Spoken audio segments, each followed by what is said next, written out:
Ramogi Juang ochopo kanyo saa 3 mar otieno oimore nyaka Ramogi Juang kamoro amora ma intiere kendo erokamano ahinya kuom yiero TV mar Ramogi neno weche manyien mag oimore moikuno odiechieng' ma kawuono e kinde ma weche mopogore opogore timore pacho kae. Weche minyalo bedo kod geno ni kuku kaachiel kod tiendgi ibiro bedo ka ineno kendo iwinjo mane weche manyien mag Ramogi TV. To mokwongo magi e thuond weche ma wamiyo pek. Kuyo okwako ganda luo kaluore kod tho jathum marahuma mar Benga Princess Julie Odhiambo makawuono. We have arrested the governor of Tanariva because the DCI and his team want to carry out some investigations that will take what is happening in Tanariva. Thank you. Obila mag okwach kich odayo dho gavana ma Tana River kod jaod bura mag Alole kaluore kod tulo moseweyo ka ji 18 wito ngimagi e gwengego. Given that it's an oral vaccine, sometimes you'll even find that some children are exhibiting things like nausea, vomiting, sometimes even diarrhea. Migao mar thieth okwedo lipode ni chanjo tuo polio magichiwo kelo midhiero ne nyithindo.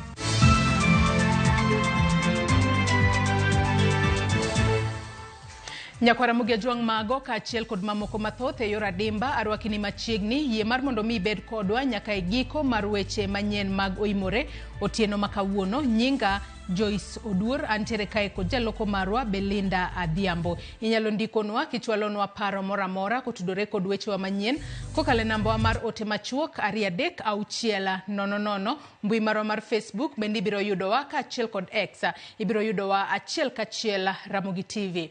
Kawachako en ni jathum marahuma mar thumbe Benga Lilian Auma Aoko mong'ere kaka Princess Julie onindo tok tuore kuom kinde. Kaluore kod familia mare, Julie osebedo ka tuore kuom jumbe 9 mokalo.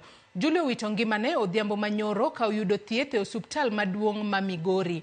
Princess Julie idhi par kod thumbe kaka Dunia Mbaya, Jachabera, Amayo Charles, Agwenge e kin mamoko. Jafambo marwa George Juma luo wach ni e dalane Migori kagisani to wawinjane bath twak mane obedo godo kod jafambo Atito Kafaya e chenro mar ng'ejo thumbewa. Nyinga en Princess Julie, mane nyinga majiung'e. Onge moro kendo. E piny mangima ibiro yudo mana to mabande lakini an Princess Julie. Yes. Ibiro yudo Princess Diana. To mangima en Princess Julie, anyar Luo, anyar Homa Bay County, anyar Kajulu Kamenya, wadak Homa Bay, wadak e Kabuoch, Sablo Kizulu. Anahero wer, kata ka ng'ato chwanya to awerne. Koro mama ni kono ni jodala gini nyathina ni ok dhano kanyuolo dhano majin nyathi makware tuke yanade oketwa gi Asis Abdil kanyo na yombe wer no los wer ang'o me awero Dunia Mbaya ang'o me awero Kim nokuongo pimwa ne wan gi Kabasela ne wan go Kach wan gi Joji Ramogi Ojijo ne wan gi Asis Abdil ne wan go Juang mama Kayai ng'ato ng'oni tini nyega senen komedi noketo gik moko iye kama ne nokun ne wan go Ojuang nyuka kota gini. Koro jothumbe yier oketa gi Kabasela kamotera no wer mna loso yombo. Iwach no wer chako tera Kabasela koro Julie opogore go. Kendo madhi loso wer kanyo wenda no yombo. Noketa gi jothumbe gi tenya ka Sis Abdi. Kaeto wasunguka ochako ng'iyo ni pimo ji to ang'o momiyo wero gini.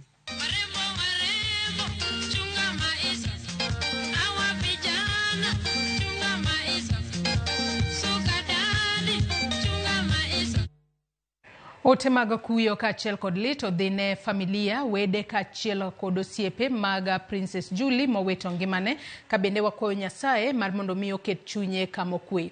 Kawadhi mbele ni ji 4 onegi e gwenge mameti e sub-county ma Tana North e county ma Tana River e kinde gwandruok mag dhoudi ma osebedo katimore e county no e thuolo mar juma achiel koro makelo kwan mar jogo duto mosenegi nyaka 18. Mae timore e kinde maduola mar governors kokale jakom margi Ahmed Abdullahi okwedo wacho bila mag okwach kich mako gavana ma Tana River Dadho Godhana ka giwacho ni kit kaka nyomake en rocho ratiro mare. Obila mag okwach kich nyomako gavana ma Tana River kod jaod bura mag Alole Hiribai Said Buya kitudogi kod nyayo dhao mag dhoudi.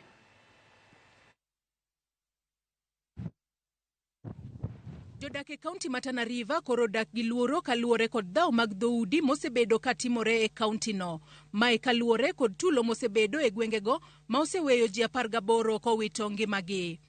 E thuolo mar juma achiel koro, jopiny osebed kinego ka ekind tarik 4 kod 5 dweni, ji 2 nonegi e gwenge mag Anole e sub-county ma Bangale, ji 2 ne onegi e gwenge mag KBC cluster e sub-county Onogo ma Bangale, ji 4 ne onegi e gwenge mag Naningi e sub-county ma Tana North, tarik 10 ji 6 ne onegi e gwenge mag Matangala, sub-county ma Tana North, kaka wuono ji 4 onegi e gwenge ma Meti, sub-county ma Tana North.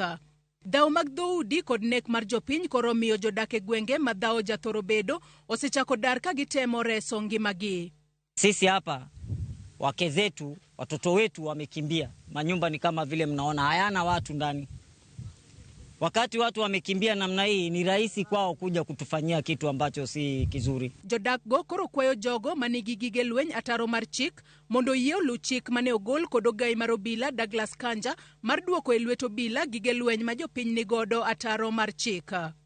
Wale walio na silaha mabunduki waziregeshe pale, alafu baada hizi clashes zikiisha waende wapatiwe. Hii jambo mimi sijaona ni jambo mzuri. Si fikira mzuri. Unless hiyo bunduki serikali wamewapatia permit ya kukaa na bunduki, ndio inaweza rudishwa pale ili isifate kukodishwa. Hawa ambao kwamba walio na hizi silaha ambazo kwamba wanazozitumia kwa kuweza kuwadhuru wenzao, tunawasihi tafadhali waharakishe kivyovyote vile hizi silaha waweze kuzisalimisha. Katobedo ni sirikal kokalo kuom jatend migao mar arita Kithure Kindiki ne oketo kum makumo wuok oko kochakore sa 12 otieno nyaka sa 12 kinyi kaka yo mar temo kelo kwe gwengego. Jodak ma Tana River koro wacho ni sechego ok owinjore ni mar dhao kinde mathoth muoch odiochieng' alanga. Vita hivi kiangalia toka zianze, hakuna vita ambavyo watu wamepigana usiku. Watu wanafanya uvamizi wakati wa mchana, asubuhi. Kwa hiyo tulikuwa tunaomba kwa serikali isiwe tu imeweka wakati wa jioni peke yake. Vile vile mchana kuwe kuna serikali ama kuna polisi ambao watashika doria. Bendegi kwayo sirikala mondo yie thul oko kum makumo wuok oko gotieno e gwenge mitime ohala kod kuonde mag lamo. Sisi si kwamba tunapinga kafyu, tunaunga kafyu kwa ajili ya usalama wetu. Lakini ningeliomba kwamba hii ni kafyu upande wa Madogo Center na Maroro Center at least iweze kuondoshwa. Kama haitaondoshwa iwekewe muda mahsusi, kwa sababu kafyu zaidi iathiri ama kafyu zaidi iweze, ili zoezi la kafyu zaidi iweze kufanyika sehemu ambazo kwamba zilizoathirika. Tafadhalini tudumisheni amani. Kaluwore kod dhaw mag dhoudi e kaunti ma Tana River, obila mag okwach kich nomako gavana ma Tana River Dhadho Godhana kod jaod bura mag Alole Hiribai Said Buya kitudogi kod nyayo dhaw mag dhoudi. Ogai mar obila Douglas Kanja oyango meko mar gavana ma Tana River. In Tana River, we are there again to ensure that our brothers and sisters who occupy that part of our country also safe and secure. Yes, we have arrested the governor of Tana River because the DCI and his team want to carry out some investigations that relate to what is happening in Tana River. Thank you. Kata kamano, duol mar governors kokalo kuom jakom margi Ahmed Abdullahi okwedo wacho bila mago kwach kich mako gavana ma Tana River Dhadho Godhana kagi wacho ni kit kaka nyo make en chocho ratiro mare e bwo pen chike mapachoka. Nyaka gisani, sirikal temo matek mondo tem kelo kwe kaunti ma Tana River. E oboke moyiedhi mar piny owacho, jatend migao mar arita Kithure Kindiki ne oyango gwenge 12 ma Tana River kaka kuonde maricho nikech nok mar arita. Kindiki tok poro wach kod duol mochung' ne arita e pachoka nowacho ni kum makumo wuok oko kochakore sa 12 otieno nyaka sa 12 kinyi biro dhi nyime kuom ndalo 30 mabiro. Gwenge moyang kaka kuonde mantiere kod nok mar arita gin Madogo, Areri, Saka, Sala, Mororo kod Mbalambala mayudore sub-county ma Bangale, kaachiel kod gwenge ma Hirimani, Hosingo, Dukanotu, Chewele, Naningi kod Bura mayudore sub-county ma Tana North. Ten migao mar thieth okwedo mokalo weche maliekore ni yadh chanjo mar polio mosebed kimiyo nyithindo manie bwo higni 5 onge rang'iny madwarore kendo kelo midhiero ni nyithindo ma osechanje. Koloso kod jofwambo e apisi mare, jalup director e migao mar thieth Laktar Sultana Matendechero wacho ni onge yath ma ok ochopo e rang'iny madwarore ma sirikal nyalo golo e pachoka mar timo chanjo. Owacho ni yath maber nyaka bed kod midhiero matindo, gino ma kawaida e yath mora mora ma rang'iny mare ni malo. Sultana okwayo jonyuol moseneno ranyisi ma ok kawaida kuom nyithindgi mondo chiw lipot kata ochop e od thieth mantiere machiegni kodgi.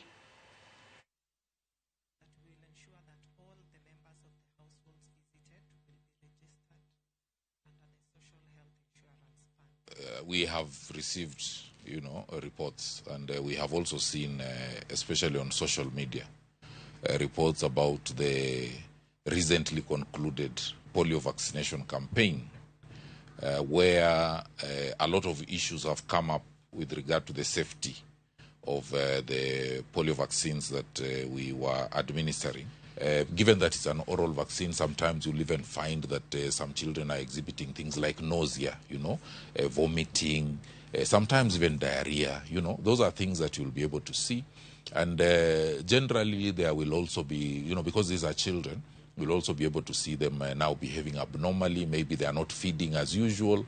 And when you see that, then we say that if it persists, if it becomes something that is persistent, then you need to come to a health facility. Jotuo man yande ni okumba mar thieth mar NHIF dwaro mondo piny owacho e migawo mar thieth oranga ne malong'o okumba manyien mar thieth mar SHA kata giwite oko chutho. Kaka Millicent Adhiambo leronwa, jotuogo wacho ni gikale midhiero mag chulo omenda mag thieth kokalo kata kaluwore gi lokruok makama. E od thieth maduong' ma Ramogi Oginga Odinga Teaching and Referral Hospital e boma ma Kisumu, jotuo mathoth obede lai ka gin gi geno mar yudo chenro mag thieth e sama moko manyo kaka ginyalo wuok e od thieth, moko to donjo ka manyo kaka de giyud thieth. Picha mako ka thothgi nigi achiedh nade e lenda wang'gi ka gikia kama de giyude konyruok e yor chulo omenda kaluwore gi midhiero mar okumba mar thieth manyien mong'ere kaka Social Health Authority kata SHA.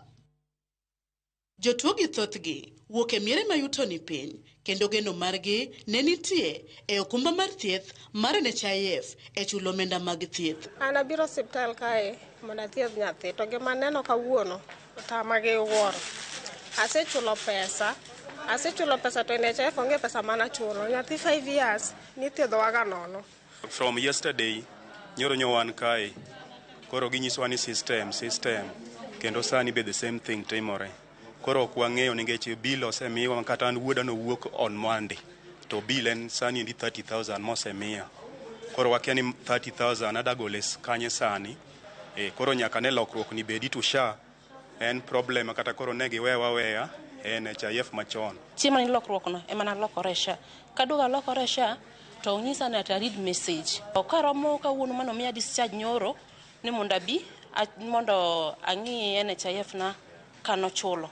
Kabilo tungisa na okti system ni piny to bilo radio sakelna bilo en singal fuprabich ka 4 gi 200 idwa na chul cash gi sani tis nyathino sami discharge to sama chal kama onge pesa nategemea ni kadi madhit mang'o de chul ko kaka nyatimo podakia. Kata kamano nyaka ne okumba manyien mar Social Health Authority chak tich pachoka jotuo ok nyal chudo kowuok e okumba no ka chunogi mondo gidogi ofuke gi aching ataro mar singo mane oketnegi gi piny owacho. Ywak gi maduong' koro en mondo piny owacho owuok ogol lere wi gima timore kaluwore ni okumba mar SHA mane giwacho ni onge ng'ikruok ok ti gima miyo thoth gi koro ok nyal yudo chenro mag thieth mochuno. Koro anakwayo serikal giwere gi SHA mondo giduok no NHIF man wang'iyogo. Midhiero ni omako ji mang'eny kata an kenda. Wan mana hasola. Koro in kibiro hospital ting'isi mani dhi chul ka seche moko ionge pesa ibiro chomo kanyo. Kata ka jogo nyaduoko na kad pesa na nini SHA mondo chulna mon system okwanya nyathi to nyakonya. Wan gi bagni mar adiema Nyasaye. Koro wakia ni koso samoro wanyalo thagore kato gidhi chulonwa pesa. Kane oloso ewi wachno, jatatije maduong' ma Ramogi Oginga Odinga, Dr. Richard Lesiampe, yango ni kata osebedo ni gitemo eneno ni okumba mar SHA otiyo maber mar konyo jotuo midhiero 1 2 3 to pod gineno. And so far, effective, I think, 3 days ago, because initially we had challenges on admission. Now we have the portal for admissions, which is working. We also had some challenges on discharges, but now we also have a clear method of actually discharging. The system is actually admitting and also discharging. The only challenge we are experiencing is pre-authorization. The pre-authorization forms are not yet available. However, we have been given a green light that we just go ahead, admit and also discharge them. We are discharging them, awaiting for reimbursement from SHA. And they have given us confirmation that reimbursements will be done on a monthly basis. Jotuo mathoth pachoka pod yudo midhiero e tiyo gi chenro manyien mar okumba mar thieth mar Social Health Authority kata SHA ka gigeno ni piny owacho biro winjo ywakgi mapiyo kaka nyalore mondo giyud chenro mag thieth e yo makare ma ok ni gitiyo gi omenda gi aching'. Millicent Adhiambo, Ramogi TV, kar yudo thieth ma Ramogi, Kisumu County. Piny owacho ma kaunti ma Migori ka otenore kod piny owacho mamalo ochako chenro mar tudo ute mag thieth duto e kaunti no kod sitima mondo ober chenro mag thieth. Okang' makamae biro e kinde ma lipot mawuok kuom migawo mar thieth e kaunti no yango ni maromo subtende mag piny owacho maloyo 60 pok otudi kod sitima. George Juma nigi mathoth. Wech mar chopo lek mane koro oganda thieth makare kendo yo mayot ma idendo kaka universal health coverage. Piny owacho mar kaunti ma Migori geto neno ni ute thieth duto e kaunti ma Migori koro bedo kod sitima. Bedo kod sitima nyiso ni dhi tieko midhiero mar kethruok mar yedhe madwarore ne okane kama ng'ich thi, kendo oganda bende dhi bedo kod yot e yudo thieth e seche ma gidwaro. Osiptal Marongo madegwego mag South Kamagambo e sub-county no Marongo en achiel kuom osiptende makoro sudo sitima e bwo chenro ni matudo utego mag thieth kod sitima e kaunti ma Migori mangima. I would like to appreciate the national government through the Ministry of Energy for working closely with the county government to restore power here in Ongo sub-county hospitals.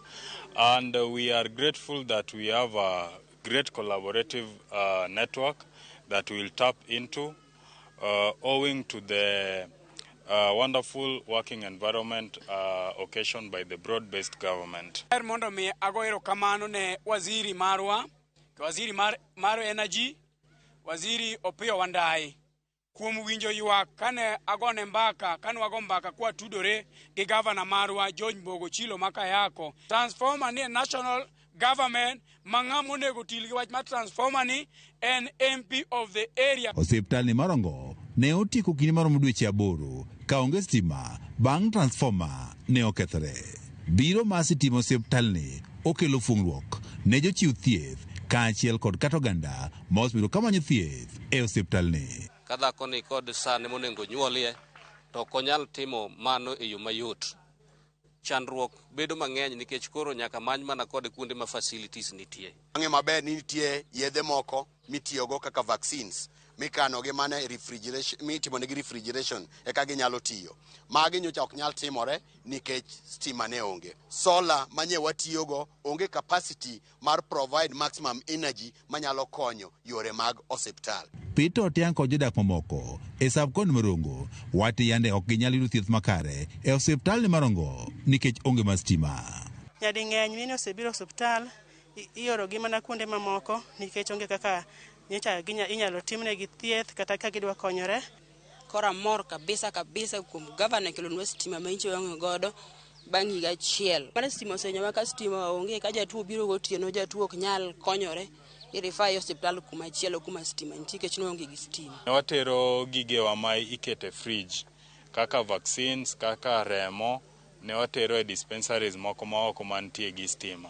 But chakre kawuono wadhi bedo gi yweyo maber. Kalre kod apisa maduong' e migawo mar thieth e kaunti ma Migori Samuel Atula nitie osiptende maromo 60 e kaunti ma Migori mangima ma nyaka sani koro pok otud kod sitima, gino mosekelo pek e yorego mag chiwo thieth. Kaunti be duong' wan gi osiptende moko ma pok oyudo stima be makalo 60 ma wadwa ni oyud stima.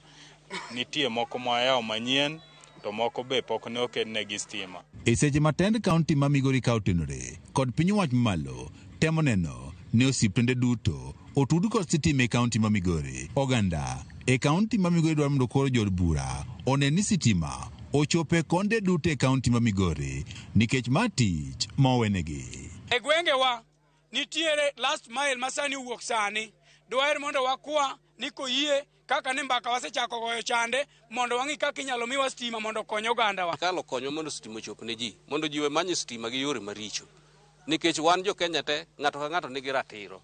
Juma, Ramogi TV, Migori. Prime Minister mar piny Haiti Gary Conille oromo kod jodito mag obila e kar tiegruok mar obila mag Kanga mar neno ikruok mar obila mar romo 600 ma ichano tero e piny Haiti dwe manyien. Ogai mar obila Douglas Kanja oyango ni sirikal oseloso wach mar leo e osara mag obila manie piny Haiti. Jafambo marwa Chris Owino leronwa mathoth. E kar tiegruok mar obila mag Kanga e gwenge mag Embakasi, ogai mar obila Douglas Kanja, ogai mar Okwachkich Amin Mohamed kod ogai mar obila mag Kanga Gilbert Masengeli ochopo mar rwako Prime Minister mar piny Haiti Gary Conille. Gary Conille kod jodito mag obila ochopo mar keto wang'gi e ikruok mar obila maromo 600 ma ichano tero e piny Haiti dwe manyien mariwore kod jowetegi maromo 400 mane oter e chak dwe mar 6 higani. We have a regional workshop right now here. All those from the National Police Service, from the Combat units of the National Police Service, they have been prepared. Actually, we have been carrying out the deployment training in readiness to deploy them against the students, continue supporting their brothers and sisters. So these discussions, of course, will remain ongoing, but we wanted to come in person to have a good sense of where we're going to be in the next few weeks in this fight against lawlessness. Etwak mare kod jofwamb weche, Douglas Kanja oyango ni weche mag leo e miyo obila manie piny Haiti chudo margi oselos kendo gimor. It has been sorted out, they have been paid, they are happy. Yes. Mabiro bang' anyuola mag obila manie piny Haiti, ywak ni gisebedo ka gido chudo margi moleo. Gary Conille wacho ni dwaro mare maduong' en giti kod thuolo makamae mar neno ni piny Haiti obedo gi kwe e kinde ma obila ma pacho kae biro wuok e pinyno. I'm here today to discuss not only how well the operation is going, what we've learned from the past 4 months, what will be required for us to eventually win this, because the ultimate goal is for the Kenyan and the forces that are there, and not just Kenyan forces, are able to leave, but leave a Haiti that has the capacity to deal with its security issues. Chris Owino, Ramogi TV, Nairobi. Nyakwara Mugejuangi report mar Chris Owino ma wadwani wakao godo yweyo mokwongo e weche manyien maga oimore otieno makawuono. Kata kamano we asoma ne moko kuom ote ma uchwalo no otieno makawuono. Ote makamago asomogi achiel kachiel. Mano Jail Akongo kachiel koda Patrick Awange wacho ni oneno wayo makare kata gineno wayo makare ka gintiere Ugenya mano e county ma Siaya. Kamano ahinya kuom kete Ramogi TV. Ote machielo mano mar Wilberforce Otieno wacho ni aoro mos mara makende ne osiepe anyuola kod wede mag Princess Julie. Tongisa ka ni Ramogi TV e makoro nyalo konyo jodak ma Katieno 2 mano North Kanyamkago ward kaluore kod pi mar chemicals oketho. Sukari industry oketho pi makonyo ji e aluora ma Kaduogo, Omuga, Nyaroya kod aluora makuro. Pino onego dhok kendo miyo jodak tuoche ahinya. Wakoyo jotelo duto ma Migori County ka otelnegi kod governor gi MP Mauriri mondo okony jopiny. Mago mana moko kuom ote ma joneno mag wachwalo no otieno makawuono kokale yore waduto te mag tudruok otieno makawuono. Robert Aguko bende wacho na timo mos ne familia mano mar Princess Julie mano jathum marauma. Samuel Aol bende neno ote ni kanyo kiwuok Mbeta iwacho ni mos agone familia mar Princess Julie. Nyakwara Mugejuang medikete Ramogi TV akaw yweyo madundo gi sani. Bang' yweyo to bobedo ka waduogo mar mondo mi wago mbaka kendo watwagi e chenro mar mine wacho. Miyo kik idhi mabor imedo mana kete e Ramogi TV.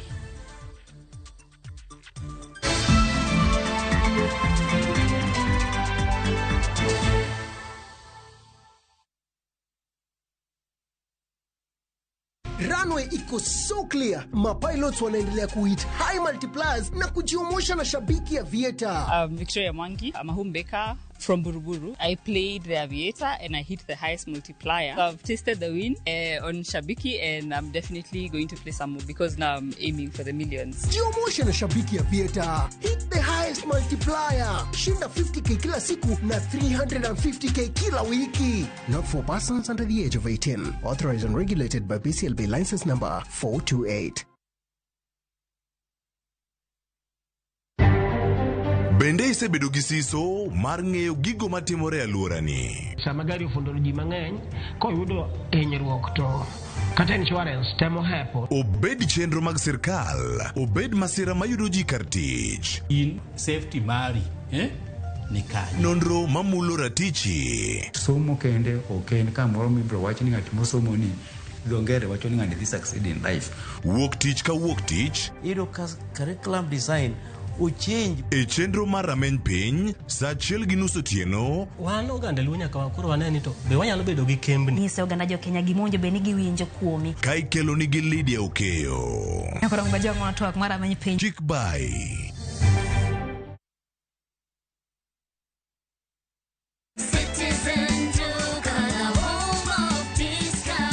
This week kwa Citizen Duka tumewaletea the lovely lady package from Quickmart. Sour bathing soap 35 bob, Always sanitary towel 189 bob, Rexona deodorant 199 bob, Dove lotion 499 bob. Ukinunua hizi products ukitumia Citizen Duka utalipa only 962 bob, meaning utakuwa umesave 578 bob. Unangoja nini?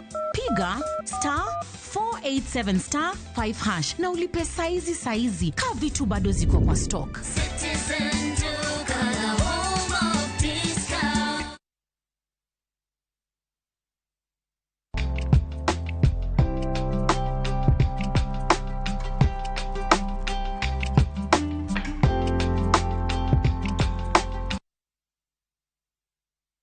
Kwa Ramogi Ajua nyisi ni bang'yo madundo tabo bedo kaduogo ko chenro mar mine wacho otieno makawuono. Kai chenro mar mine wacho nyakwa Ramogi Ajua otieno makawuono watwaka kotudore kod arita makare ne customer e jumani. Wang'eyo ni kuonde mopogore opogore misebedo ka ilimo nyakwa Ramogi Ajua iseneno ka oket kanyo ni customer service week. Matende ni customer service week tiende ni mane, arita mane monego bedni imiyo customer kamora mora magi ntiere obed no dhi manyo service kuma odwaro ni otimne chenro mora mora kata kuma otiye onego bedni en tudruok mane ma riwruoge mopogore opogore onego beda kod jogo matiyo negi. Mane momiyo chenro mar mine wacho otieno makawuono nyakwa Ramogi Ajua antiere kae kod wendo mano Beryl Karan ma en jatend tudruok mag welo mano e od thieth mar Chiromo Hospital Buore Nairobi. Kae wadogo kod mbaka mar mondo mi wayang ni ane nyakwa Ramogi Ajua ni customer service week tiende nango to en arita mane monego bedni imiyo customers kuonde mopogore opogore magidhi manye chenro kata services mopogore opogore e pacho kae. Oimore Beryl iriyo nade odiochieng' otieno makawuono kata maber Joyce machiegni twak marwa. Wang'eni jumani en juma ma wanyalo wacho no osebedo customer service week. Ng'ato nyalo bedo ni penjore ni customer service week en ang'o? Customer service week ni nochakore 1987 so en gima bedo celebrated internationally. Koro kaka igani wa celebrate from tarik 7 to tarik 12 orumo last week on Friday. To gimomiyo customer service week niketega mondo joma deal gi customers on a daily basis gibedo appreciated and then customers bebedo reminded kaka gin very important. Kamano. Atokoro nyaka sani en ber mane ma wanyalo wacho ni riwruoge mopogore opogore yudo ahinya to e kinde ma gintiere kod customer service week kata e kinde ma koro giketo tenge nonego bed ni gichiwo ne customers bagi arita makare. Koro nitie ga gik moko ariyo ma ji bedo ga kariwo gi confuse ga. Nitiere gimiluongo ni customer service to nitie gimiluongo ni customer experience.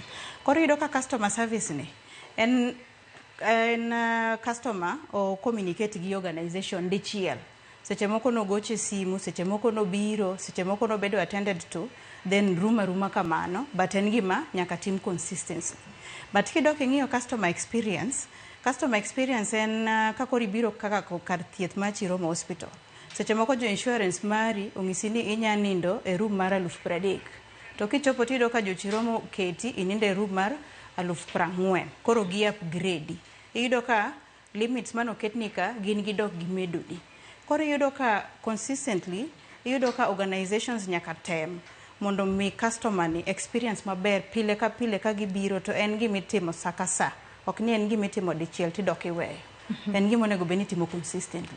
Kamano. Ato ere kaka ng'ato onego bed ni wuoyo gi customer, nikech kinde mang'eny kata tudruok mane monego bed e kind riwruok kata organization gi customer, nikech yudo ni nitiere jomoko ma seche moko kata kidhi organization moro to wang'e ni kuonde mang'eny kinde mang'eny nitiere joma rito kumoro, nikech ichopo kumoro to iyudo ka ng'ama jarita mantiere gate kacha ene ma seche moko chako kata loso kodi marach kapok idonje iye kacha. Wachiw kod ranyisi ni seche moko ionge kata appointment mar donjo kumoro, iwinjo ni kar mondo los kodi maber to loso kodi marach, mano nyalo njao kata chuny customer, obed kata ni seche moko ni dwa dhi timo ohala gi kambi moro. Ere kaka tudruok ma kamano onego bed ni chane yo makare mar mondo mi ng'ato kodhi kumoro to chakore kata gate kacha kumirwakie kapok ichopo kata ir ng'ama ni dhi neno. Korido kiyudo ka gima wa recommend ga for organizations te otimne staff training. Staff gi kobedo trained, ng'ato nyalo ng'eyo kako mako simu, kako welcome customer simu. Tiyudo ka koro ka gitrain jite from joma rito gate mano security magi chope reception, magi dhi kuonde moko. Koro king'iyo kaka koro hospital ma chiromo kachacha, ichako gi gate tiyudo security welcome, seche moko ni onge appointment, seche moko en godo, but ineno ka ng'ani obedo trained, ong'e ni ng'ani kobiro kama to magi e penjo mapenje. Nitie daktari mosethiedhi ka, idwaro daktari manyien kose nitiere ng'at ma ibiro neno. Koro iyudo ka training ni konyo, ten gima koro consistently iyudo ka joma tiyo kanyo, jotich matiyo kanyo ng'eyo. Koro ng'ato ok wach ni an security ok anya konyo ng'ani, an mae kara kae monego bed natimo. Koro iyudo ka gi departments odhi oriwore together, gin gi that training. Makineno ka client obedo kata stranded kamoro, ine miringo pipi titimri nade tikonyo, nikech iyudo ka koro giseng'eyo kaka operations chalo. Koro training no en ga very important. Koro iyudo from kaka ng'ato receive simu, kaka ng'ato wuoyo gi client, kaka ng'ato ndiko email, kata kaponi reach out through social media, kaka ng'ato respond, kata kaponi client ne nigi complaint moro, ere kaka nu handle mondo client no timre nade oduogi kendo to odhi ong'is joma chielo kendo kaka kacha chalo. Kamano. Ato training makamaka beto onego bed ni time bang' thuolo maromo nade, nikech yudo ni nitiere kata organizations moko kata riwruoge moko ma ok gi tieg kata ji kotudore kod kaka onego bed ni giloso gi customer. Training makamae ka ber onego bed ni time bang' thuolo maromo nade, nikech adira wi ji jawil, to bende nyalo bedo ni ng'at moro nen kae odiochieng' ma kawuono to kiny nitiere organization machielo, tiyudo ka organizations seche moko nitiere kod chike mopogore. Koro iyudo ka training gi kaber nego beni timo quarterly, but kata kitime quarterly nitie joma timo that training, lakini yudo ka koro departments mopogore opogore, nitie joma bedo selected magine makoro gibedo on the standby, gine makoro ging'iyo kaponi nitie staff moro mano ndik manyien, kaponi oneno ka ng'ato ok tim gima kare to gi arrest immediately, nikech ing'eni client ok inya rito ni sama makosa otimore ni kok udwa chako sort out the issue. En gima onego beni ung'iyo saka sa, odhi maber, ung'iyo analysis, utimo analysis, ung'iyo ni client nobedo kama nobedo kama, to en gima every day nyaka ukwa clients feedback, nyaka ung'i to gigo sort out after how long, nikech wan wawacho ga ni en ga 24 hours. Client onego beni gino osebedo sorted, makata ka client koro osetiyo gi organization kata kaponi no obiro kao service moro to owuok komor, gino nobedo sorted there and then, lakini ng'eni ka koro uweye o walk out of that gate ka issue neno ko bedo sorted, then ibo yudo ko bodhi e social media we escalate, kendo iwacho ga ni client achiel ko yudo service maber to biro dhi nyiso ji mang'eny, odhi market kendo ji mang'eny biro. Mano bende makela e pinjo moro Berel, nikech yudo ni ere ting' mane ma customer kata client nitiere godo mar mondo mi one ni kodhi kumora mora to yudo service makare, nikech adiera nyalo dhi kata organization moro tiyudo wachaka gi askari kata chukdar manitiere gate kacha, to nitiere ga jomoko magin gi paro ni koro gintiere level mamalo moloyo askari mantiere gate kacha, matinde no chako kata wuoyo ne askari no marach, kokia ni ng'ano nitiere tich, seche moko nitiere tiegruok moko ma omiye ni ng'ano ok nyal kalo ka, seche moko kuwe ID mare, ma jomoko nyalo wacho ni we ID na mane to mae ng'a seche moko ji okawoga kata askechego ka jomoko somo matinde no chae kata kamano customer nitiere koda ting' mane mar neno ni oyudo service makare kumora mora modhiye obed chieng' ma iyango customer service week kata chieng' mora mora modhi manyo service kumora mora. Koro gima wawachoga ineno kata mana training ma watimoni pod wabo mana stress training gi communication loso and then ngeni samuso out issues koro useng'eyo gima usechako predict the future ni dhi chalo nade kata kaponi nitie customer mosebedo kodu for a very long time iyudo ka koro ise predict future needs gi mabro dwaro mbele kuchuchu koro usechako work on it but koro iyudo ka koro for example maybe from the security gimbe gina gi rules migi mong'is gi ni kochopo sama chalo kama ng'ato ok nya donjo kochopo sama chalo kama ok wanya timo kama but koro ing'eni ka koro gisebedo trained then gin gi that aspect ma communication ke chido ka koro internally useloso internal maber koro ido ka gino inge to escalate ne ng'at machielo mondo timre nade mondo bi okony mondo ne kaka timre nade kaka itimo mo ido ka nitie that escalation bit ma gini an kai atemo loso gi client ni to nitie ka kotama koro idhi timanyo ng'at machielo in another department ma related gi kuma ng'ani ne dware kony to konya yudo kony at that time but wadu ko wacho niya client ku biro manyi omanyo solutions koro solution no nyaka bed available at that time ok ber ki iriembo client ni client seche go kunya kony to kiwacho no ok ber ki iriembo client adira kinde mang'eny wacho ga ni the client is always right kata the customer is always right to nyalo bedo ni my customer seche moko osewuoyo ni marach osechido nyaka chunyi itimo nang'o ber ingeni wacho ga ni the client is the king client ema nigi pesa kata gi gima wadwaro nikech ingeni client ni koko biro ene mong'e kuma odwa spend pesa ne to pesa ne ni boko bi mi for free nyako ne nitiere gimo mi odwa mi pesa ne ni nitie ber moro ma nyako ne kamano and then at the end of the day ibo yudo ka koro wang'e maber nitie client ma theko to nitie client ma but client is always right client is always the king koro at the end of the day iyudo mana ni nitie nyaka kaka you have to come down to level mar client no iwinje then koro uneno ni yawa maero ne wasort kama koro issue machalo kama kachako biro happen mbele kututu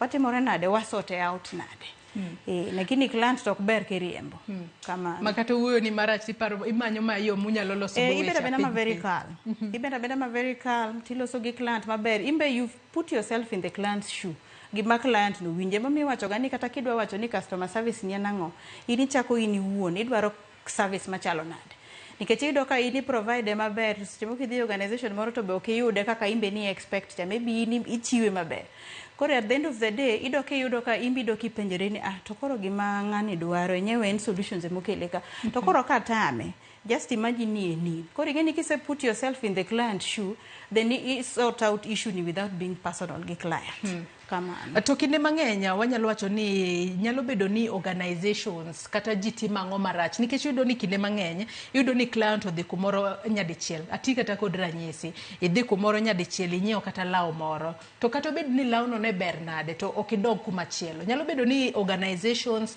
kata joma uso kuonde mopogore timo ga ang'o marach kotudore koda miyo client oduog kendo kata neno ni client makamano medo timo hala mora kodgi koro wawacho ga ni nitie ng'iyo moro ma seche moko iyudo ka organization nigi ng'iyo moro gi client ma seche moko be kata ka client obiro ing'ise ni in koro wang'eyi in beda kanyo mondo akwonga tie gi ng'ane but you forget ni client ni en service moyudo ga cha emodwaro koro iwacho ga ni kata ka client ochopo tikwongi recognize the client kata ka poni in gi ji mang'eny marom nade i-recognize ikoneno bed kamoro matin ikwongi tie gi ng'at ma in godo yani at least ise recognize oneno ka en very important and then iyudo ka koro kata kiwuoyo gi client igeno ok bi paro gima ni wach obo paro kaka ni miyo fail cha the experience na chopo ere na bedo welcomed ka ongisa na bed kae atim 1 2 3 kamano koro iyudo ka at the end of the day kaka iwuoyo gi client nitie gimilongo ni eye contact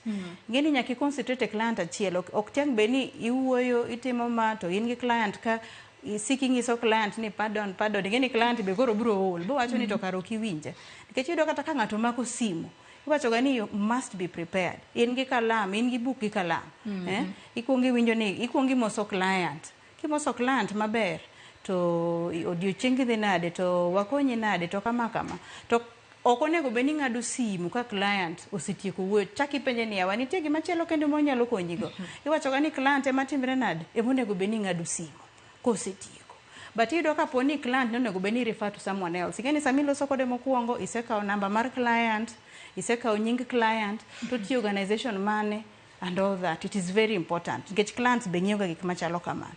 Then gimano wawacho ni empathy. Putting yourself in the client's shoe. It is very important. That one, okonyi kabisa mondinye kaka idwa tatua issue ma client ni godo ni. Nikech igeni kokitimo kamano tibedo personal, ido kifeel ni ato client ni to kamano. Koro client nyaka iwuogo maber, nyaka idimbri, nyaka ibuonj. Nikech kisebuogo client makata buonjo, igeni sami buonjo no of course, it is very important. Nikech onge maber ni to kae kama je buonja koka biro Monday je buonjo, Tuesday je buonjo. Oneno ka ji friendly. Kamano to de kendi ido ka buonjo ni en mana from the gate. Kichop reception. Kidhi kia kanye. Kila ng'ato buonjo to the service is the same, it is standardized. Ok ni kobiro kawuono koyudo Joyce to kodwa Joyce odwa ni Beryl emosave nikech Beryl emonge kaka koro ing'eni gini kobedo standardized then jogi obedo trained. It means ni client ni sik bo biro but koyudo ka nitiere gap moro obo biro dichiel to kochako duogo kendo kowinjo ka ng'ato wacho wach kampuni no ok odwa kendo winjo wach kampuni no kabisa.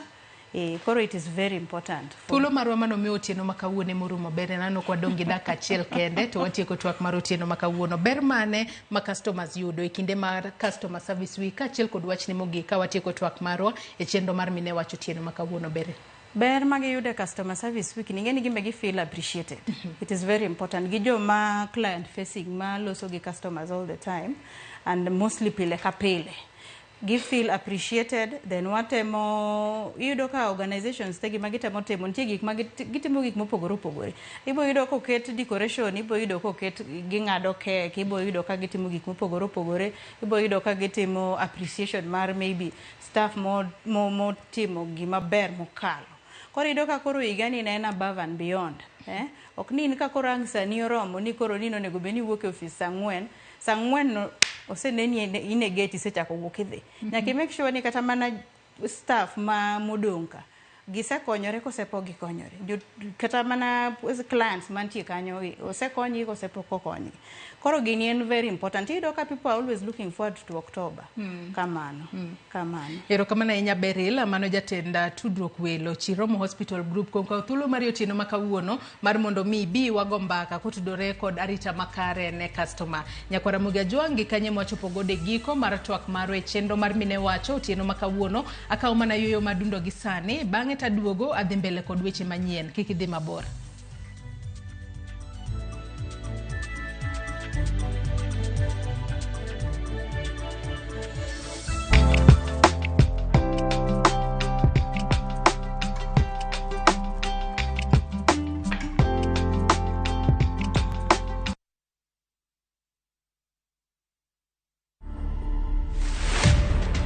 Created through AI tools, printed and then framed, and the best place to catch them is along the Nairobi traffic where hawkers are making money out of them. Kuna machine zimetoka mingi sana, zina nguvu sana, na zinaweza toa hii kitu kama hii.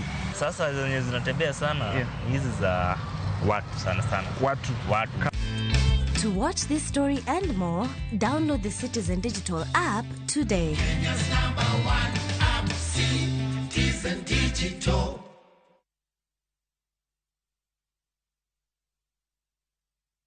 Bedo ni in kod tuo mar kansa ok onyiso ni ong'adni buch tho. Ka ofweny tuo mar kansa chon to inyalo thiedhe. Lim od thieth moro amora mantiere machiegni kodi dweni mar 10 mondo timni screening. Ote ni okelni kod Royal Media Services. We care.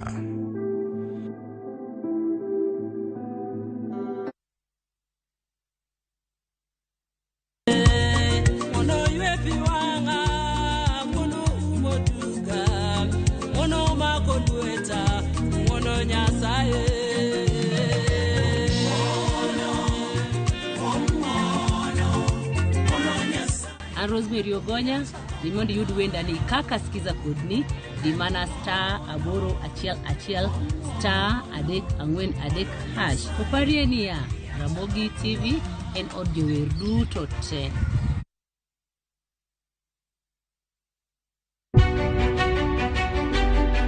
Chakre kinde mosekalo nyaka e chuny ngima ma pile ka pile. Tiprosa dawa iwacho neria marach kendi dwa hewe kendi riambo moingo dawi. Wuoth kodwa sama wanono sigendni mabeyo mag gwengewa. Ng'e ber kod rach, mor kod kuyo ma ng'ato nyalo yudo e wuodh ngima. Asai mama. Nasi kwirini okan mama ukiche kilunga gi nyingno ero.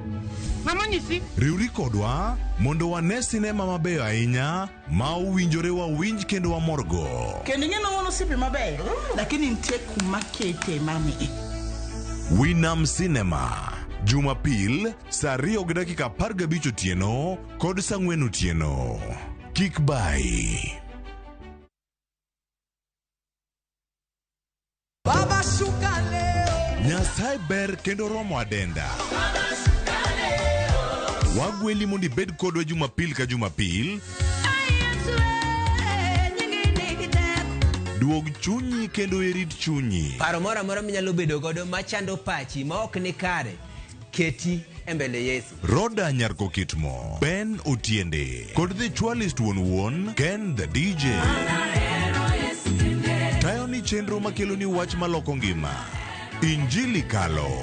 Kochakore saa 12 okinyi. Mana Ramogi TV.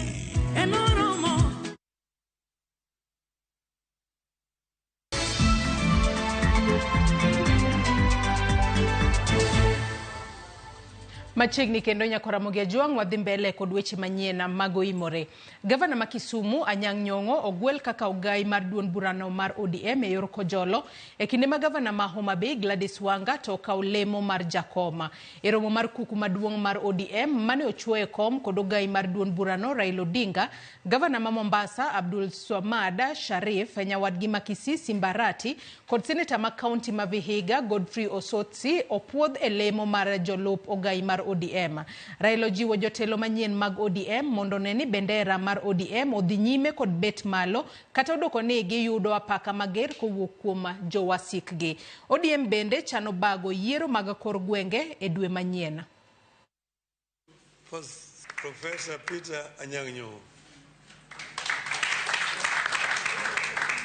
Mkuu baada ya mkutano huu. Kwa hivyo yule ambaye atanishikilia kwa mimi mwenyewe sana naenda kwa vita huko kupambana kwa kiti ya halmashauri ya Afrika bara ya Afrika, sio mwingine kwa yule katibu mkuu mwanzilishi Professor Peter Anyang' Nyong'o. Mimi na hakika ya kwamba chama iko mikononi ya dereva ambaye anaweza. Hawa madereva wote najua wanaweza. Na hakika sina wasiwasi wala taswishi wote. Kwa ODM itazidi kuimarika na kuendelea mbele. Kawadhi mbele ni skun junior secondary ma Hillside Ndarasha e county Manyeri podi dhi dong' ka olor bathe mar jopuonjre madak kata boarding. Do Manyeri ong'ado mondo kar dak mar skun no olor mana kodong' ndalo 2 to kar tiegruok no yaw tich adek juma mokalo.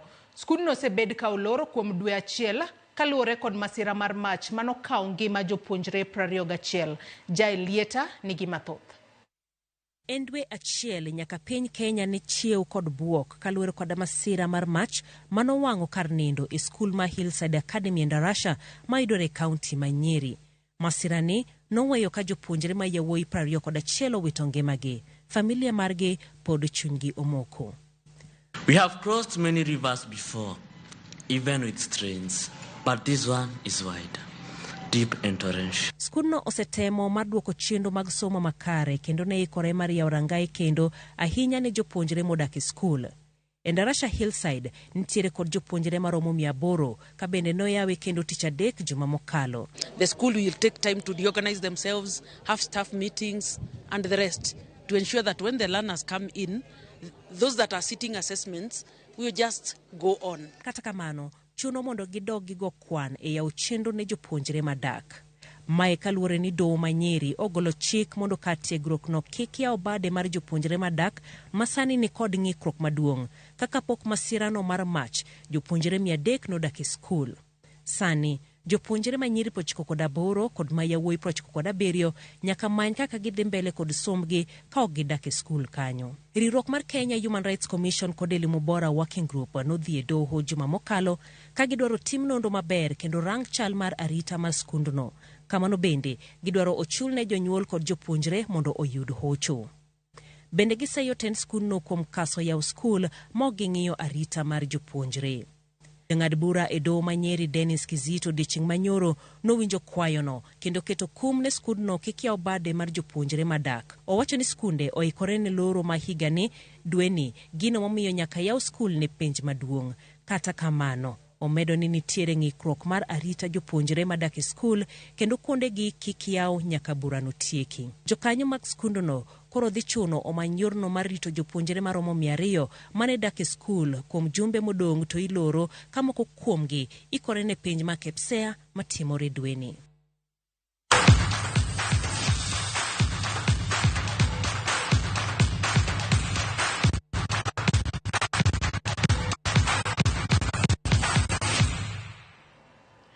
E weche mag tuke en ni kuom kinde tuke mag agoko oseng'ere e kind joma chuo kod yawuoyi. Kata kamano, higani riwruok matayo tuke sekondari ne orwako tuke agoko mar nyiri e skunde mag sekondara ka skul nyiri mar Nyakach obedo skul mokwongo e Nyanza bedo joloch kendo tugo nyaka e quarter finals. Sigandgi chalo nade? In Kenya oseng'ere tuke mag agoko kadho kuom tim ma joma chuo Shujaa. Kuom kinde oseting'o bendera mar Kenya weche mag tukego. Bende tim mar Wakeini mar piny Kenya mar Lioness ok oserem nyiso koke e tuke mag agoko. E higani riwruok matayo tuke skunde mag sekondar ne opodho chako tugo tuke mag agoko e skunde mag nyiri e pacho ka. Tuke mane osebed kitugo kod yawuoyi kendo timbe mathoth ochwalo jotugo e timbe matugo lig ma pacho ka to kod mbalariany mopogore opogore mathothgi gikone chopo e Shujaa. Wuoth oterowa e gwenge mag Nyanza, skul manyiri mar Nyakach. Skul manyiri mar Nyakach nitiere kod tim mar nyithindo manyiri mong'ere kaka Plateau Queens ma bende nobedo joloch kendo tingo bendera mar Nyanza e tuke mag Kenya mangima ka gichopo e kidieny mar quarter finals. Rugby girls ne osebedo kwa gombo e high school nikech previously niyudo ni rugby boys emani tugo, but this year body wa miluongo ni KSSA, Kenya Secondary Sports Association nocho wacho ni wan koro wanyalo tugo rugby mar nyiri. Koro kane wawinjo kamano, koro nawacho nikech ang'eyo kaka itugo rugby, anyalo coach nyiri ma nyiri chope e kiwango mane madwaro. Ere kaka ne odier kendo jotugo ne timni? To ere kaka ne giyiero mondo ne gichak tugoni? Ne gichake nade? Kocha margi japuonj Kevin Odhiambo Tuoma lero kama. Tugo rugby, nyathi ma tugo rugby ichako nena kaka ochwere, kaka oringo gi kaka umako bol. Koro jotugo gi nayiero gi ayiera from the other teams. Ng'eny gi nakawo gi from football team, moko adhi akawo from basketball team. Tanyiso gi ni adwa puonjou game moro manyien, game mobiro ma nyiri tugo masani. To ne giyie ma gitugo kodwa ma giyie mako game ma. Wuoth machopo Nationals ne obedo nade? E tielo mokwongo magichako e tukegi. Previously na target nadwa chopo East Africa mani tuko Uganda, but koro nwakawe step by step. Koro nwachako gi our sub county, mwadhi wago county games, wachako wagoyo regionals, to ningeni na lot timbe te mane awuok e Nyanza region na lote. Ma adhi akawo kikombe mar Nyanza region. Koro kane wachopo nationals, nwayudo timbe moa Rift Valley, moko wa Nairobi, moko wa Coast, but ne wanyago record gi. Actually tulicheza vizuri, tukaanza chini mpaka tukafika national.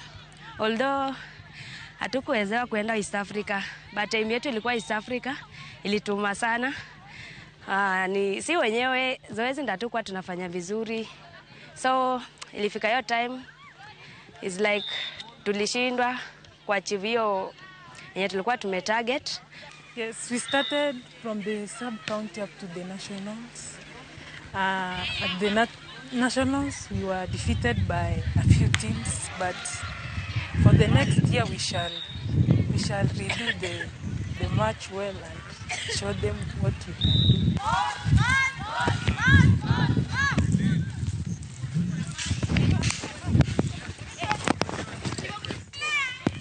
En tugo madwaro mathoth, kendo nyithindo manyirigi keto maino margi e orako. Good one. Nice one. Play. Play on. Nice one. Rack it. Rack it. Apple. Good one. Play on. Good one. Apple. Hey, John. Nice one. Safi. To kaka kocha, en gi lek man ne nyithindogi bang' tiego gi nyaka e kidienyni. Nyithindo matugo rugby ni an gi lek kodgi maduong' kabisa nikech king'iyo national team wa mar nyiricha dwaro ji matugo rugby. To nyithindo gi gin nyithindo manigi talanta kendo gin nyithindo mosebedo identify gi national team. Jotugo matugo ne Plateau Queens, Nyakach Girls, yango kama to kod geno magin-go e tugoni kata obedo ni higani ne ok gichopo lek margi mar ting'o kombe mar nationals. Next year venye tutaanza game niko sure tunaenda kufika East Africa. Not only kufika tu, tunaenda kubebea cup East Africa to make our school proud, so that watu wengine pia wasikie vizuri, waone rugby pia inasaidia watu wa join rugby. Bende gin kod geno mar biro tugo mar rugby tok tieko somo e skund sekondar, ka moko kuomgi klepe matugo tuka goko e pachoka osediero. After high school, rugby nitacheza because nika tumeshachukuliwa na timu mingi, so in which hizo teams nika ni clubs, so which tukimaliza shule tunaenda kuzijoin na tuwakilishe huko pia mali wametuhitaji. Gitugo, gisirore, gipuonjore, kendo gin kod lek.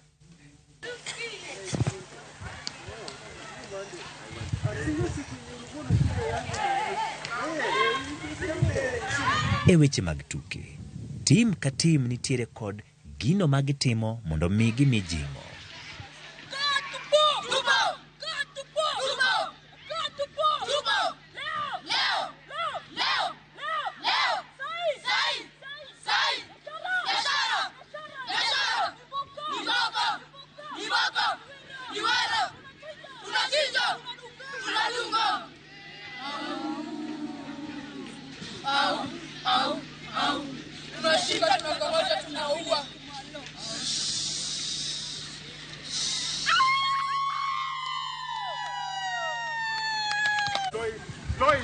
En lek mochake skunde mag nyiri mag sekondar, matugo tuke mag agoko.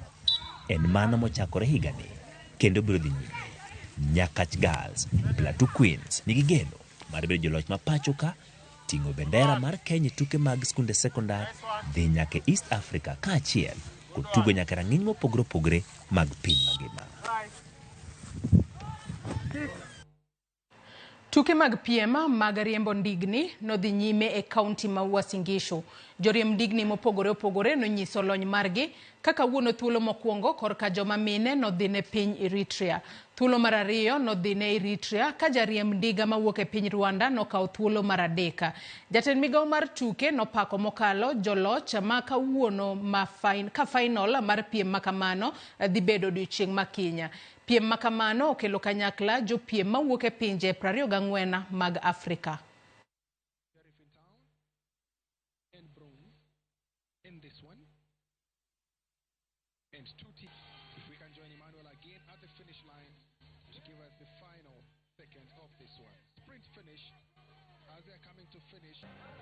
A clean sweep yesterday in the junior race. They didn't manage a clean sweep today.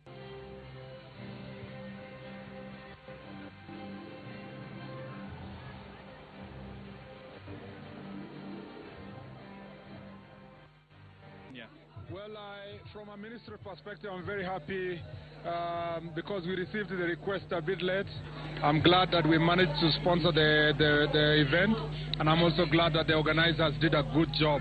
The event organizers did a very good job. I appreciate all the other sponsors who have come in, the media, the other support team that has done a very good job.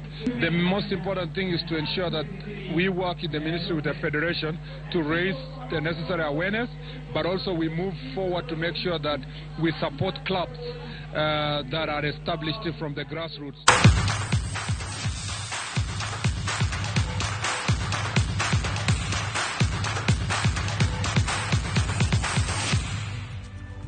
Nyakwara Ramogi kanye mochopo godo e giko mar weche manyien mago imore otieno makawuono okuoma solo mar Kibuye wachona neno makare nigi kwe alili nyar jogina ote machielo iwacho ka ne Francis Akotha otwak makamane wasebedo godo Otiz bende kan Sindo Mwalo wachoni Ramogi TV neno malera Yuvila Tieno wachona nene makare kawantiere koda Samson Okal Origa wuod Kano Ugwe.